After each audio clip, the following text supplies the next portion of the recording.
अब हम पढ़ेंगे general method of preparation of hello Erin, मतलब हेलो एरिन को बनाने की कुछ विधियां हैं। सी, तो सी में जो पहली विधि है, सबसे फर्स्ट जो मेथड है वो है बाई हेलोजिनेशन। बाई हेलोजिनेशन, हेलोजनीकरण करेंगे भाई, हेलोजन जोड़ेंगे हम। और ये भी, इसके भी हम दो मेथड देखेंगे। तो स्मॉल ए देखते हैं सबसे पहले, और वो है 8 बेंजीन रिंग, मतलब बेंजीन रिंग पर, बेंजीन रिंग के कार्बन पर हम हेलोजिनेशन करेंगे। जैसे मैंने बेंजीन ले ली और इस पर मैंने हेलोजन जैसे क्लोरीन की रिएक्शन करवाई, और बेंजीन के किसी एक कार्बन से H हटेगा और Cl जुड़ जाएगा। जैसे मान लो मैंने यहाँ से H हटा दिया और Cl जोड़ दिया, और जो H हटा है वो Cl के साथ रिएक्शन करके HCl बना देगा, वो भी निकल गया, क्लोरोबेंजीन बन गया भाई बेंजीन से। यहाँ पर आपको एक प्रेजेंस लेनी पड़ेगी लेविस एसिड की, जो आप AlCl3 ले सकते हो या फिर SbCl3 भी ले सकते हो, कोई सा भी ले सकते हो। तो AlCl3 अपन ले लेते हैं, और ज़रूरी नहीं कि आप क्लोरीन ही लो, आप यहाँ पर ब्रोमीन भी ले सकते थे। तो ब्रोमीन लेते तो Cl की जगह Br जुड़ जाता और HCl की जगह HBr निकल जाता। तो वो तो डिपेंड करता आपने यहाँ हेलोजन कौन सा लिया, ठीक है। फ्लोरीन नहीं ले सकते भाई, F2 हम इस रिएक्शन में नहीं लेंगे, क्योंकि फ्लोरीन का जो नेचर है वो एक्सप्लोजिव होता है, विस्फोटक होता है, इसलिए हम इसको नहीं लेंगे। अगर हमें फ्लोरीन जोड़ना है तो किसी दूसरी विधि से या किसी दूसरे मेथड से ही हम इसमें जोड़ेंगे, डायरेक्ट F हम इसमें नहीं जोड़ेंगे। अब एक हेलोजन और बच रहा है आयोडीन, तो क्या आयोडीन ले सकते हैं? बिल्कुल, आयोडीन के साथ रिएक्शन तो होगी। जैसे मैं इसकी रिएक्शन अलग ही बता देता हूँ कि बेंजीन लिया मैंने और आयोडीन के साथ इसकी रिएक्शन करवाई, बेंजीन का एक H हटेगा और I जुड़ जाएगा, आयोडोबेंजीन बना, और H एक I के साथ HIV बना देगा। लेकिन ये जो रिएक्शन है वो रिवर्सिबल है, उत्क्रमणीय है। क्यों है उत्क्रमणीय? क्योंकि बनने वाला जो HI है वो स्ट्रॉन्ग रिड्यूसिंग एजेंट है, प्रबल अपचायक होता है। तो प्रबल अपचायक होने के कारण ये इस आयोडोबेंजीन से रिएक्शन करेगा और वापस से रिएक्शन बैकवर्ड डायरेक्शन में चल जाएगी। तो अगर आपको रिएक्शन एक दिशा में चलानी है, अग्र दिशा में चलानी है, फॉरवर्ड डायरेक्शन में चलानी है, तो आपको HI तो हटाना ही पड़ेगा। HI को हटाने के लिए आप यहाँ पर ऐसा करो, कोई स्ट्रॉन्ग ऑक्सीडाइजिंग एजेंट डाल दो, प्रबल ऑक्सीकारक पदार्थ मिला दो, जैसे HNO3 डाल सकते हो या HiO3 मिला सकते हो, आयोडिक एसिड या फिर नाइट्रिक एसिड मिला दो। तो ये क्या करेंगे, इस HI का आयोडीन में ऑक्सीडेशन कर देंगे, मतलब HI अलग हो जाएगा, तब रिएक्शन केवल एक दिशा में चलेगी। लेकिन अगर HI रहेगा तो फिर रिएक्शन रिवर्सिबल होगी, ठीक है। हाँ, इसके अलावा जरूरी नहीं कि आप बेंजीन लो, आप बेंजीन के अलावा और कोई सा एरोमेटिक हाइड्रोकार्बन भी ले सकते हो। जैसे मैंने ले लिया टोलुइन, बेंजीन से एक मेथिल जुड़ गया, नाम है इसका टोलुइन। टोलुइन पर मैंने क्लोरीन की रिएक्शन करवा दी, प्रेजेंस ऑफ AlCl3। अब Cl कहाँ जुड़ेगा? जुड़ेगा तो एरोमेटिक रिंग के किसी कार्बन से, लेकिन कहाँ जुड़ेगा इसमें डिपेंड करता है CH3 का जो इफेक्ट है वो कैसा है। CH3 जो है वो हाइपर कॉन्जुगेशन शो करता है, मतलब एरोमेटिक रिंग से डायरेक्ट CH3 जुड़ रहा है, तो ये अति संयुग्मन प्रभाव रखता है, और अति संयुग्मन प्रभाव के कारण फिर इसमें रेजोनेंस भी शो होने लगता है, अनुनाद भी इसमें प्रदर्शित होने लगता है, और अनुनाद के कारण इलेक्ट्रॉन नीचे उतर जाते हैं, और ऑर्थो पोजीशन पर इलेक्ट्रॉन ज़्यादा हो जाते हैं, और पैरा पोजीशन पर भी इलेक्ट्रॉन ज़्यादा हो जाते हैं। ये भी ऑर्थो ही है, तो दो ऑर्थो और पैरा पर नेगेटिव चार्ज आ गया, तो अब Cl यहीं जुड़ेगा ऑर्थो या पैरा पर। तो इसको मैं एक बार दोबारा बता देता हूँ। ये लिया मैंने टोलुइन, जिसमें इस एक कार्बन से, बेंजीन के कार्बन से CH जुड़ रहा है। इसमें ये जो CH बॉन्ड है वो यहाँ आएगा, और इस पाई बॉन्ड के इलेक्ट्रॉन इस पोजीशन पर आ गए। तो आप देखोगे एक रेजोनेटिंग स्ट्रक्चर जो बनी हुई है, यहाँ नेगेटिव चार्ज आ गया, यहाँ डबल बॉन्ड बन गया, और CH पॉजिटिव, H और H। ये जो H प्लस है ये बिना बॉन्ड से ही इस कार्बन के पास है। हम इसे कहते हैं बंधहीन अनुनाद, नॉन बॉन्डिंग रेजोनेंस। कहने का मतलब बंद नहीं है फिर भी ये H+ इसके पास है, इसे कहते हैं हम अति संयुग्मन संरचना, हाइपर कॉन्जुगेटिव स्ट्रक्चर है ये। और अति संयुग्मन संरचना से फिर यहाँ नेगेटिव आ गया, इस जगह पॉजिटिव है। अब रेजोनेटिंग स्ट्रक्चर इसकी ओर बन सकती है, अनुनादी संरचना इसकी ओर बन सकती है, जिसमें ये इलेक्ट्रॉन यहाँ आएंगे तो फिर पाई बॉन्ड के इलेक्ट्रॉन यहाँ आ गए तो ये बॉन्ड यहाँ बन जाएगा, इलेक्ट्रॉनों से बॉन्ड बनेगा, और बॉन्ड के इलेक्ट्रॉन यहाँ आ गए तो यहाँ नेगेटिव बन गया। ऐसे रेजोनेटिंग स्ट्रक्चर आगे बनेगी तो नेगेटिव चार्ज यहाँ भी आ सकता है, यहाँ भी आ सकता है। कहने का मतलब है CH3 जो है बेंजीन से जो डायरेक्ट CH3 जुड़ रहा है, एल्किल जुड़ रहा है, वो इलेक्ट्रॉनों को नीचे भेजने का काम करता है, बेंजीन रिंग की तरफ धकेलने का काम करता है, और ऑर्थो और पैरा पर इलेक्ट्रॉनों को ज़्यादा कर देता है। ये ऑर्थो स्थिति है, ये पैरा स्थिति है। तो ऑर्थो और पैरा पर अगर इलेक्ट्रॉन ज़्यादा होंगे तो वो जो हेलोजन है वो ऑर्थो और पैरा पर ही जुड़ेगा। तो अब हम रिएक्शन देख लेते हैं इसकी। यहाँ लिया मैंने वापस से वही टोलुइन येलो, और रिएक्शन करवा डाली क्लोरीन के साथ in presence of AlCl3 leaves acid है। जरूरी नहीं AlCl3 लो, आप FeCl3 भी ले सकते हो, SbCl3 भी ले सकते हो, ये सब लवेस एसिड है। और एक H हटेगा और एक Cl जुड़ेगा, एक तो ऑर्थो प्रोडक्ट बनेगा भी, एक तो ये बन गया, और ऐसे ही पैरा पोजीशन से भी H हटेगा और Cl जुड़ेगा तो पैरा प्रोडक्ट भी बनेगा। कहने का मतलब दोनों का मिक्सचर आपको प्राप्त होगा, मिलेगा। ऐसा नहीं कि इसका एक मॉलिक्यूल है, खूब सारे मॉलिक्यूल्स हैं, तो कुछ में यहाँ जुड़ जाएगा और कुछ में यहाँ जुड़ जाएगा हेलोजन, दोनों का मिश्रण प्राप्त होगा। ठीक है, नाम क्या हुआ? टोलुइन है, क्लोरो देख लो, para chloro toluene, ortho chloro toluene इनका नाम है। अब हम इसकी मैकेनिज्म देख लेते हैं कि मैकेनिज्म क्या होगी। ये जो बेंजीन रिंग पर हेलोजिनेशन हो रहा है, ये एरोमेटिक की एक स्पेशल रिएक्शंस है जिसको हम नाम देते हैं इलेक्ट्रोफिलिक सब्स्टिट्यूशन रिएक्शंस, इलेक्ट्रॉन स्नेही प्रतिस्थापन अभिक्रिया। तो ये इलेक्ट्रॉन स्नेही प्रतिस्थापन अभिक्रिया का एक एग्जाम्पल है। हम देख लेते हैं इसकी मैकेनिज्म कि कैसे हेलोजन जुड़ा। इलेक्ट्रॉन स्नेही प्रतिस्थापन की क्रियाविधि, मैकेनिज्म।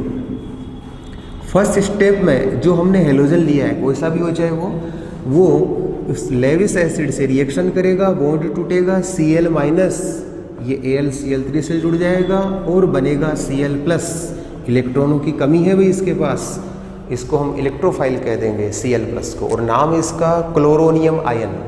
एक तो होता है Cl माइनस जिसको क्लोराइड आयन कहते हैं, और एक है Cl+, इसको क्लोरोनियम आयन कहते हैं, और AlCl4- भी बन गया। अब सेकंड स्टेप में ये जो इलेक्ट्रोफाइल बना हुआ है वो एरोमेटिक रिंग के कार्बन पर अटैक करेगा। Cl+ वहाँ जुड़ेगा जहाँ इलेक्ट्रॉन ज़्यादा हो जाएंगे, तो मैं किसी एक पोजीशन पर इलेक्ट्रॉनों को ज़्यादा कर देता हूँ, ये लो, और जहाँ इलेक्ट्रॉन अधिक हो गए वहीं पर ये Cl जुड़ जाएगा। और इस हर एक कार्बन एक एक H जुड़ा हुआ है, तो मैं इस पर H को अलग से बना देता हूँ। इलेक्ट्रॉन अगर यहाँ आ गए तो इस जगह पॉजिटिव चार्ज जनरेट हो गया, पॉजिटिव चार्ज बन गया। ठीक है, अब थर्ड स्टेप में ये रेजोनेंस से आगे स्टेबल हो जाता है, ये डबल बॉन्ड यहाँ आएगा तो पॉजिटिव इस जगह आ जाएगा। इसकी रेजोनेटिंग स्ट्रक्चर भी हम बना सकते हैं, इसको एरिनियम आयन कहते हैं, पर यहाँ पॉजिटिव आ गया। क्यों? क्योंकि इस डबल बॉन्ड के इलेक्ट्रॉन यहाँ आ गए तो पॉजिटिव यहाँ आ गया। ये लो, इसकी एक रेजोनेटिंग स्ट्रक्चर और बन सकती है जिसमें ये डबल बॉन्ड के इलेक्ट्रॉन यहाँ है तो पॉजिटिव इस जगह आ जाएगा। ये लो, तो ये अपने आप को स्टेबल कर लेता है। अभी अगर एक जगह पॉजिटिव, ये यहीं पर पॉजिटिव रह जाता तब तो ये अनस्टेबल हो जाता, लेकिन रेजोनेंस से ये पॉजिटिव चार्ज का कुछ हिस्सा यहाँ पर आ गया और कुछ यहाँ पर आ गया। ये देखो, बट गया पॉजिटिव चार्ज, डिस्ट्रीब्यूट हो गया, इसलिए हम कह देते कि स्टेबल हो गया। अब ये जो एरिनियम आयन बना हुआ है, कोई सा भी ले लो इनमें से एक, ये ले लिया मैंने, जैसे इस पर ये AlCl4- अटैक करेगा, H प्लस के रूप में निकलेगा और बॉन्ड के इलेक्ट्रॉन वापस यहाँ आ गए, H प्लस Cl माइनस से जुड़ेगा तो HCl निकल गया और AlCl3 जैसा था वैसा मिल गया अपने को और बन गया अपना क्लोरोबेंजीन। Cl जुड़ गया पूरा और एक बॉन्ड अंदर आ गया तो क्लोरोबेंजीन प्रोडक्ट बन गया। तो 3 स्टेप में काम हुआ। फर्स्ट स्टेप में इलेक्ट्रोफाइल बना, सेकंड स्टेप में कोई इंटरमीडिएट बना मतलब इलेक्ट्रोफाइल का टेक हुआ और थर्ड स्टेप में फिर प्रोडक्ट बन गया। ये है इलेक्ट्रॉन स्नेही प्रतिस्थापन, इलेक्ट्रोफिलिक सब्स्टिट्यूशन रिएक्शंस। तो ए पढ़ने के बाद हमने पढ़ लिया हेलोजिनेशन एट बेंजीन रिंग। अब हम पढ़ेंगे इसमें बी। हेलोजिनेशन ही करेंगे लेकिन साइड चेन में करेंगे, पार्श्व श्रृंखला में करेंगे। Halogenation in side chain of aromatic ring, पार्श्व श्रृंखला में। ये पार्श्व श्रृंखला का क्या मतलब है उसको देखते हैं। जैसे मैंने ये ले लिया टोलुइन, बेंजीन से मेथिल जोड़ दिया, टोलुइन नाम इसका, टोलुइन। अब टोलुइन पर मैंने फिर से क्लोरीन के साथ रिएक्शन करवाई लेकिन अब की बार मैंने वो AlCl3 नहीं डाला जो पिछली बार डाला था। मैंने यहाँ पर ले ली सनलाइट। प्रकाश की उपस्थिति में जो रिएक्शन होगी तो बेंजिलिक कार्बन मतलब एरोमेटिक रिंग का जो डायरेक्ट कार्बन जुड़ रहा है sp3 हाइब्रिडाइजेशन वाला कार्बन, उसको बेंजिलिक कार्बन कहते हैं। तो इस सनलाइट की प्रेजेंस में बेंजिलिक कार्बन के जो हाइड्रोजन है वो हटेंगे, H हटेगा, Cl जुड़ेगा। ये लो HCl निकल गया एक तो और जुड़ गया यहाँ पर साइड चेन पर Cl जुड़ा है, हेलोजन जुड़ा है। एरोमेटिक रिंग के कार्बन से हेलोजन नहीं जुड़ा, पार्श्व श्रृंखला में जुड़ रहा है। आगे जो कार्बन है उससे हेलोजन जुड़ रहा है। हाँ, यहाँ पर अगर मैं हेलोजन ज़्यादा ले लेता तो फिर से हेलोजन के साथ रिएक्शन होगी, फिर एक H और एक Cl हटेगा और प्रोडक्ट बन जाएगा डाइक्लोरो वाला, 2 Cl जुड़ गए। अभी एक H और है बेंजिलिक कार्बन पर तो फिर से आप Cl2 की रिएक्शन करवा डालो, फिर से H और Cl हटेगा और एक Cl और जुड़ जाएगा तो बन गया ये फाइनल प्रोडक्ट जिस पर 3 Cl है। इसका नाम बेंजिल क्लोराइड है, इसका नाम बेंजल क्लोराइड है और इसका नाम बेंजो ट्राइक्लोराइड है। तीनों के नाम अलग अलग हो गए। क्लियर? ये इलेक्ट्रोफिलिक सब्स्टिट्यूशन रिएक्शंस नहीं है, ये फ्री रेडिकल है। फ्री रेडिकल सब्स्टिट्यूशन मतलब सनलाइट की प्रेजेंस में यहाँ पर मुक्त मूलक बनता है और फिर रिएक्शन होती है। जैसे एल्केन पर हेलोजन जुड़ा था सनलाइट की प्रेजेंस में, वो भी फ्री रेडिकल थी, फ्री रेडिकल सब्स्टिट्यूशन था, मुक्त मूलक प्रतिस्थापन था। वैसे ही यहाँ पर भी ये जो रिएक्शन होगी वो पूरी फ्री रेडिकल सब्स्टिट्यूशन होगी, ना कि इलेक्ट्रोफिलिक सब्स्टिट्यूशन। तो कितना बढ़िया क्वेश्चन बनाया एक कि टोलुइन की रिएक्शन आपने क्लोरीन के साथ करवाई इन प्रेजेंस ऑफ AlCl3 और टोलुइन की ही रिएक्शन आपने क्लोरीन के साथ करवाई, सॉरी CH3 है येलो, और यहाँ पर ले लिया आपने सनलाइट। क्या बनेगा? यहाँ पर इलेक्ट्रोफिलिक सब्स्टिट्यूशन होगा और ऑर्थो एंड पेरा पोजीशन पर हेलोजन जुड़ेगा तो मैं पेरा पे जोड़ देता हूँ। जैसे मैंने प्रोडक्ट मेजर प्रोडक्ट पेरा वाला बनेगा तो ये बनेगा यहाँ पर प्रोडक्ट। और यहाँ अगर सनलाइट की प्रेजेंस होगी तो बेंजिलिक कार्बन का जो हाइड्रोजन है वो हटेगा और हेलोजन यहाँ जुड़ेगा। यहाँ पेरा क्लोरोटोलुइन बना जबकि यहाँ बेंजिल क्लोराइड बना है। थोड़ा सा ही फर्क है बस, लेकिन अभिक्रिया की प्रकृति ही चेंज हो गई, रिएक्शन की पूरी नेचर ही चेंज हो गई। ये इलेक्ट्रोफिलिक सब्स्टिट्यूशन है जबकि ये फ्री रेडिकल सब्स्टिट्यूशन होगा। हेलोएरिन बनाने का अब हम सेकंड मेथड देखेंगे और वो है फ्रॉम डाईएजोनियम साल्ट, डाईएजोनियम लवण से। डाईएजोनियम साल्ट का क्या मतलब है? एजो का मतलब होता है नाइट्रोजन, डाईएजो मतलब 2 नाइट्रोजन होने चाहिए। तो डाईएजोनियम साल्ट का एक एग्जाम्पल पहले मैं आपको बताता हूँ। जैसे ये एरोमेटिक रिंग बेंजीन ले लिया, 2 नाइट्रोजन जोड़ दिए और एक Cl भी जोड़ दिया नाम हो गया इसका बेंजीन डाइएजोनियम क्लोराइड। ये डाइएजोनियम साल्ट का एक एग्जाम्पल है। एरोमेटिक डाइएजोनियम साल्ट का मैंने एक एग्जाम्पल ले लिया, बेंजीन डाइएजोनियम क्लोराइड। ये बनता कैसे है, पहले हम इसको बनाएं तो सही। तो बनाने के लिए आपको लेना पड़ेगा एरोमेटिक एमीन, वो भी 1 डिग्री। जैसे आपने ले लिया एनिलीन, ये एनिलीन है भी, और एनिलीन की रिएक्शन आपने करवाई NaNO2 सोडियम नाइट्राइट और HCl हाइड्रोक्लोरिक एसिड है डाइल्यूट, वो ले लिया आपने। इन दोनों की रिएक्शन से HNO2 बनता है, तो आप HNO2 और HCl भी ले सकते हो। और ये जो रिएक्शंस हैं वो बहुत ही ठंडे वातावरण में होगी, मतलब लो टेम्परेचर पर होगी, 0 से 5 डिग्री सेंटीग्रेड टेम्परेचर पर ये रिएक्शन होगी। और N और Cl ये ग्रुप तैयार होगा डाइएजोनियम और बनेगा बेंजीन डाइएजोनियम क्लोराइड। अगर आप NaNO2 और HCl लेते तो फिर क्या निकलता, एक तो Na और Cl हटता, ये लो NaCl निकल गया, ठीक है। इसके अलावा ऑक्सीजन यहाँ पर 2 है, तो आप 2 पानी के मॉलिक्यूल्स भी निकाल दो। अगर आप HNO2 और HCl लेते, यहाँ पर बैलेंस करने के लिए मुझे 2 लिखना पड़ेगा। अगर आप HNO2 और HCl लेते तब भी N और Cl डाइएजोनियम साल्ट तो बनता ही बनता, और 2 ऑक्सीजन है तो फिर 2 पानी के जो मॉलिक्यूल्स हैं वो भी बाहर निकल जाते हैं। और 0 से 5 डिग्री सेंटीग्रेड ताप पर ये रिएक्शन होगी। डाइएजोनियम साल्ट बनने की जो रिएक्शन है ये, इसको हम नाम देते हैं डाइएजोटीजेशन। डाइएजोटीजेशन हिंदी में हम इसको कह देते हैं डाइएजोटीकरण। डाइएजोनियम लवण का बनना डाइएजोटीकरण कहलाता है। और किससे बनता है, एरोमेटिक प्राइमरी एमीन से। जैसे एक एग्जांपल ले लिया मैंने इसका एनिलीन, तो एनिलीन से बनेगा ये।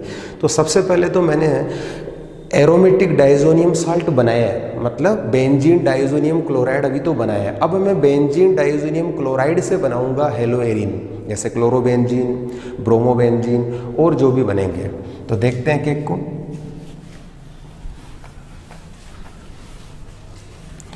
ये लिया मैंने बेंजीन डाइएजोनियम क्लोराइड, ऐसे लिख सकते हैं इसको, बेंजीन डाइएजोनियम क्लोराइड। इसकी रिएक्शन मैं करवाऊंगा HCl के साथ in presence of copper powder. अगर मैं कॉपर पाउडर ले लूँ और HCl के साथ इसकी रिएक्शन करवाऊँ, गर्म कर दूँ, तो HCl हटेगा, नाइट्रोजन हटेगी गर्म करने पर, और एक Cl जुड़ जाएगा, तो बनेगा क्लोरोबेंजीन। नाइट्रोजन हटी, HCl निकल गया। जरूरी नहीं कि आप HCl लो, आप HBr भी ले सकते हो। मतलब आपने डाइएजोनियम लवण की जो रिएक्शन है ये ले लिया आपने, और डाइएजोनियम लवण मतलब डाइएजोनियम साल्ट की रिएक्शन HBr के साथ करवा दी in presence of copper powder, गर्म कर दिया, फिर HCl निकलेगा, नाइट्रोजन हटेगी और Br जुड़ेगा। तो यहाँ पर आपको ब्रोमोबेंजीन मिलेगा, N2 हट गया और HCl निकल गया, क्लोरोबेंजीन और ब्रोमोबेंजीन। तो क्लोरोबेंजीन और ब्रोमोबेंजीन बनाने की ये जो 2 रिएक्शंस हैं, इनका नाम है गाटरमान रिएक्शंस। हम इनको गाटरमान रिएक्शन के नाम से जानते हैं, गाटरमान अभिक्रिया कहते हैं इसको। ध्यान रखना, गाटरमान अभिक्रिया नाम कब होगा, जब आप यहाँ पर प्रेजेंस किसकी दिखाओगे, कॉपर की। अगर आप यहाँ पर कॉपर की प्रेजेंस ना लेकर इसके साल्ट ले लेते हो, जैसे आपने इसमें ले लिया क्यूप्रस क्लोराइड, यहाँ पर ये लो, और यहाँ ले लिया आपने क्यूप्रस ब्रोमाइड।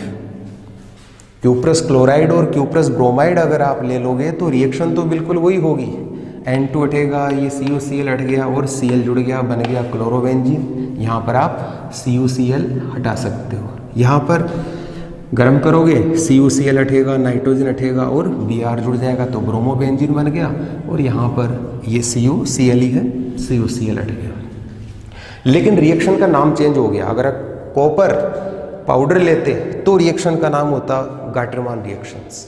अगर आप कॉपर साल्ट ले लोगे, क्यूप्रस क्लोराइड या फिर क्यूप्रस ब्रोमाइड ले लोगे, तो रिएक्शन का नाम होगा सैंडमेयर, सैंड मेयर बोल दो या सैंड मियर बोल दो, एक ही बात है, सैंड मेयर अभिक्रिया, थोड़ा सा ही फर्क है बस। सैंड मेयर रिएक्शन में CuCl CuBr लेना है और गाटरमान रिएक्शन में आपको Cu पाउडर कॉपर का चूर्ण लेना है। क्लियर? क्लोरोबेंजीन और ब्रोमोबेंजीन तो हमने सैंडमायर रिएक्शन और गाटरमान रिएक्शन से बना लिया, लेकिन आपको अगर आयोडोबेंजीन बनाना है, ये वाला आई, तो आयोडोबेंजीन कैसे बनेगा? आयोडोबेंजीन बनाने के लिए आप सबसे पहले तो वही डाइएजोनियम साल्ट, एक एग्जाम्पल ले लिया बेंजीन डाइजोनियम क्लोराइड, और उसकी रिएक्शन करवा डालो पोटेशियम आयोडाइड के साथ और गर्म कर दो। गर्म करोगे तभी ये बॉन्ड हटेगा, मतलब नाइट्रोजन निकलेगी और K और Cl हटेगा और I जुड़ेगा, आयोडोबेंजीन बन गया और ये निकल गए भाई KCl और N2, आयोडोबेंजीन बन गया। अगर आपको फ्लोरोबेंजीन बनाना है, आपने क्लोरोबेंजीन बना लिया, ब्रोमोबेंजीन बना लिया और आयोडोबेंजीन बना लिया, अब आपको बनाना है फ्लोरोबेंजीन, ये F लगाना है भैया। फ्लोरोबेंजीन कैसे बनेगा? फेनिल फ्लोराइड कैसे बनेगा? इसके लिए आपको सबसे पहले तो वही diazonium salt, benzene diazonium chloride ये ले लिया आपने और इसकी रिएक्शन करवा दी आपने HbF4, इसका नाम है फ्लोरोबोरिक एसिड। एक तो बोरिक एसिड होता है, ये फ्लोरोबोरिक एसिड है क्योंकि इसमें फ्लोरीन दिख रहे हैं, तो फ्लोरोबोरिक एसिड से रिएक्शन होगी, ये लो H+ और Cl- ये तो हटा दिया मैंने, और ये नेगेटिव पार्ट हट गया और दूसरा नेगेटिव पार्ट इसमें जुड़ गया BF4-, ये लो N2 तो ही, अब जुड़ गया BF4-, इसका नाम है बेंजीन डाइएजोनियम फ्लोरोबोरेट। जैसे ये डाइएजोनियम साल्ट का एक एग्जाम्पल है, वैसे ही ये भी एक एग्जाम्पल बन गया डाइएजोनियम साल्ट का ही, बेंजीन डाइएजोनियम फ्लोरोबोरेट। जब आप इसको गर्म करोगे तो नाइट्रोजन इसमें से हटेगी, BF3 हटेगा, एक F बचेगा, वो इसमें जुड़ गया बेंजीन से और बन गया फ्लोरोबेंजीन। तो क्या क्या निकला यहाँ पर? N2 और BF3, ये तो निकल गए और बन गया फ्लोरोबेंजीन। इस रिएक्शन का नाम है, फ्लोरोबेंजीन बनाने की इस रिएक्शन का नाम है बाल्ज-शीमान रिएक्शंस। बाल्ज-शीमान अभिक्रिया। तो फ्लोरोबेंजीन बनाया अपन ने बाल्ज-शीमान रिएक्शन से। हमने डाइएजोनियम साल्ट से क्लोरोबेंजीन, ब्रोमोबेंजीन, आयोडोबेंजीन और फ्लोरोबेंजीन सभी टाइप के हेलोबेंजीन बना लिए। तो बनाने का ये सेकंड मेथड कंप्लीट हो गया। तो थर्ड मेथड है राशिंग प्रक्रम, राशिंग प्रोसेस। राशिंग प्रोसेस से हम क्लोरोबेंजीन बनाएंगे। ये क्लोरोबेंजीन बनाने का इंडस्ट्रियल प्रोसेस है, औद्योगिक विधि है ये। राशिंग प्रक्रम कहते हैं हम इसको। क्या लेते हैं हम इसमें? देखो बेंजीन C6H6, इसकी रिएक्शन HCl से करवाएंगे और वायु की प्रेजेंस होगी, ये लो एयर डाल दी इसमें, वायु की उपस्थिति में वायु की ऑक्सीजन के साथ ये रिएक्शन करेगा HCl के साथ। यहाँ पर एक कैटेलिस्ट भी है क्यूप्रिक ऑक्साइड, और इसको गर्म कर देते हैं अपन लगभग 250 डिग्री सेंटीग्रेड ताप पर। तो 250 डिग्री सेंटीग्रेड ताप पर ये रिएक्शन होगी, क्या हटेगा? बेंजीन में से किसी पोजीशन से एक H हटा लो, एक H ये और एक O, H2O निकल गया, Cl बच गया, वो आप बेंजीन से जोड़ दो तो बन गया अपना क्लोरोबेंजीन, और H और O, H2O निकल गया। कैटेलिस्ट याद रखना CuO। क्लोरोबेंजीन बनाने के इस मेथड का या इस प्रोसेस का नाम है राशिंग प्रोसेस, और ये इंडस्ट्रियल प्रोसेस है क्लोरोबेंजीन बनाने का। एक मेथड और है हेलोबेंजीन बनाने का, और वो है हुन्सडीकर रिएक्शंस। हुन्सडीकर रिएक्शन। हुन्सडीकर रिएक्शन से हम कैसे बनाएं? हुन्सडीकर रिएक्शन में हम सबसे पहले ले लें सिल्वर बेंजोएट। देखो इसका नाम है बेंजोइक एसिड, H+ हटाकर मैंने सिल्वर जोड़ दिया, तो ये बेंजोइक एसिड का सिल्वर साल्ट है जिसका नाम है सिल्वर बेंजोएट, और रिएक्शन करवा डाली मैंने ब्रोमीन से इन presence of carbon tetrachloride. Reaction होगी, CO2 हटेगी, AgBr हटेगा और एक Br इस एरोमेटिक रिंग के कार्बन से जुड़ जाएगा और बनेगा ब्रोमोबेंजीन। और क्या था, CO2 और AgBr। ये रिएक्शन हम हेलो एल्केन में भी पढ़ के आए हैं पूरा कंप्लीट, और वहाँ पर अपन ने एल्किल ब्रोमाइड बनाया था, यहाँ पर ये ब्रोमोबेंजीन बन गया। इसमें हुंसडी का रिएक्शन है जिसमें CO2 पूरी हटी है, तो हम इस रिएक्शन को डी कार्बोक्सिलेटिव ब्रोमिनेशन भी कह सकते हैं। डी कार्बोक्सिलेटिव मतलब CO2 का निकलना, ब्रोमिनेशन मतलब ब्रोमीन का जुड़ना। तो इसमें दो काम हुए, CO2 हटी और एक Br जुड़ गया और बन गया ब्रोमोबेंजीन। हम इसको फिनोल से भी बना सकते हैं भाई, आप इसको फिनोल से भी बना सकते हो।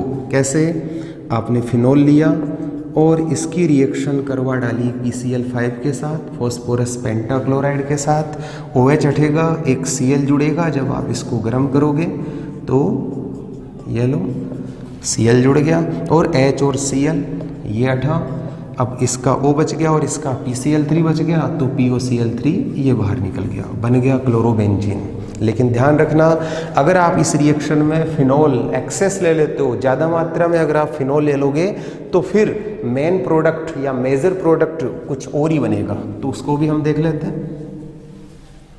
आपने फिनोल ज़्यादा ले लिया, मैं C6H5 ऐसे लिख सकता हूँ फिनोल को, ये लो, ये बेंजीन, ये है बेंजीन, H हटा और फिर OH जुड़ा है, तो ये C6H5 बचा हुआ है।